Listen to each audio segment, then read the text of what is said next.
can see them all here. Our most recent acquisition is Yard House. When Darden was first came to Central Florida, we were actually off of Orange Blossom Trail, just down the road, and we were in 14 separate buildings. So we have about 1,400 employees here in this building. We were in 14 different buildings.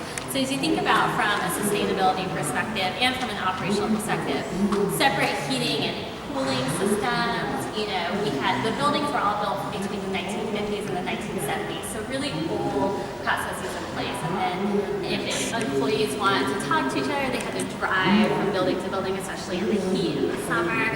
So from a culture perspective too, people just weren't interacting as much as they could be.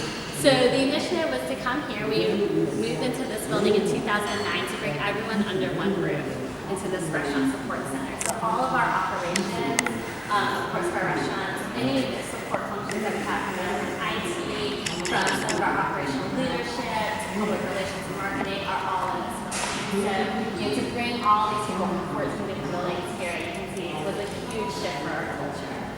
So we're taking out the kitchen, running the car, and it's just a constant reminder. So we do have our test kitchens for each of our brands. You can see the logos outside. We're actually going to see one in a second. Everything in the RSC is here based on employee feedback. So of course, being in these older buildings, coming from all used to stare at one, people had very strong opinions about what they would like to do in the building. And by building a new building from the ground up, they were able to get that. I'm going to pause here and point out a few things here. So we do have, our on-site Starbucks, so we have drive-thru and financial services center. This is our on-site cafe. That was a really big thing for our employees because so they wouldn't have to leave the building if they wanted to get something to eat. We do use a third-party catering company to do. So a lot of people ask, do you serve Olive Garden in your cafe? And we don't, actually. And the reason for that is one, we are a sit-down restaurant company, so we want to focus our operations on there. We didn't want to have to recreate the wheel in terms of doing that. And also, so that, our employees don't have to serve our own employees. So, we didn't want to make, once again, reinforcing our culture and thanking our people for building such a great company. So we're actually going to take a peek into the Longhorn test kitchen, so you guys can see the kitchen here.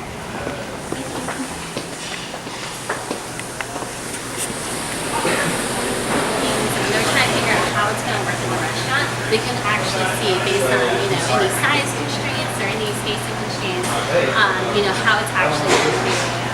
One thing that's really signature for Longhorn is their wood fire. So you guys will get to try some today center. I feel like that's always the hot thing people want in their office building. So we did have one there. Actually, when the architects first constructed the building, they were thinking of trying to figure out how they could tuck away the fitness center and kind of keep it.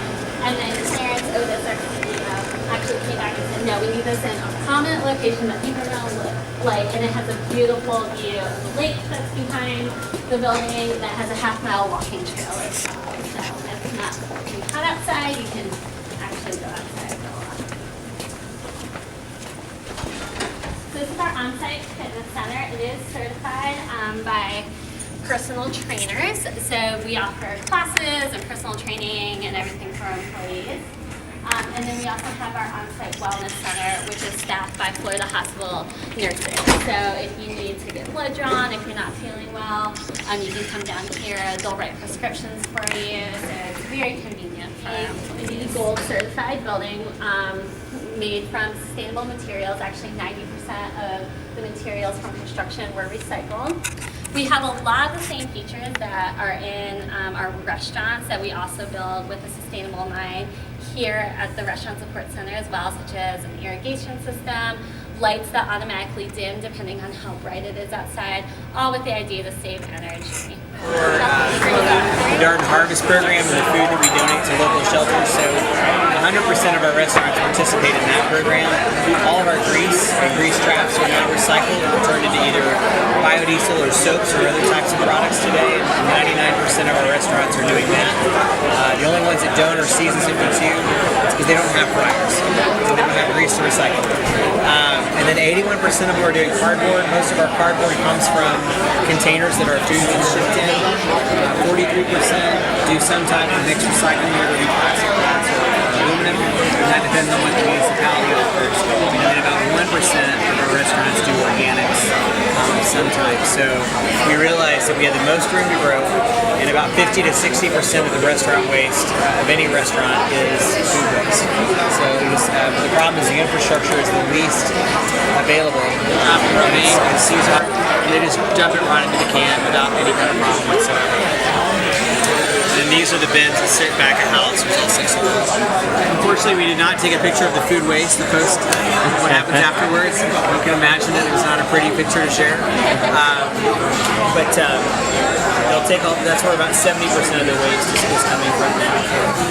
And this restaurant, the food waste is right now it's used solely for feed. Yeah, right. So there's a lot of different things you can do with food waste.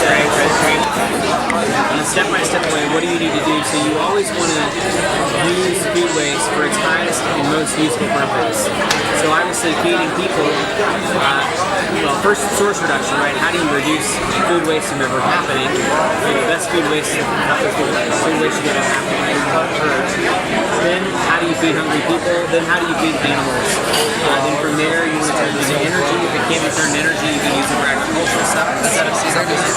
And if not for agricultural supplements, then it can be burned, incinerated, or turned into some kind of landfill. So that waste helps inform someone like me when I'm looking at different technologies and saying, do I go with this firm or that firm? And so a lot of times our preference is to try to get the waste as high up the waste hierarchy as possible. Because that's the highest and best utility. So do y'all want to talk a little bit about what you guys do once you pick up, where you pick up food waste, where you take it, and what you do with it? We go to, traditionally we go to a lot of large food manufacturers, like we did Marina Bread downtown, Pepperidge Farm, where we get trailer loads of stuff and make chicken feed out of it. And then Jim will tell you about the feed that he makes, but the facilities I started setting up was like the Marriott World Center, Rose and Shingle Creek, and the Convention Center. We had a contract with Orange County. So we started these large facilities, and then we work at Brandon. This is the first restaurant that we tried to collect this stuff for our cattle.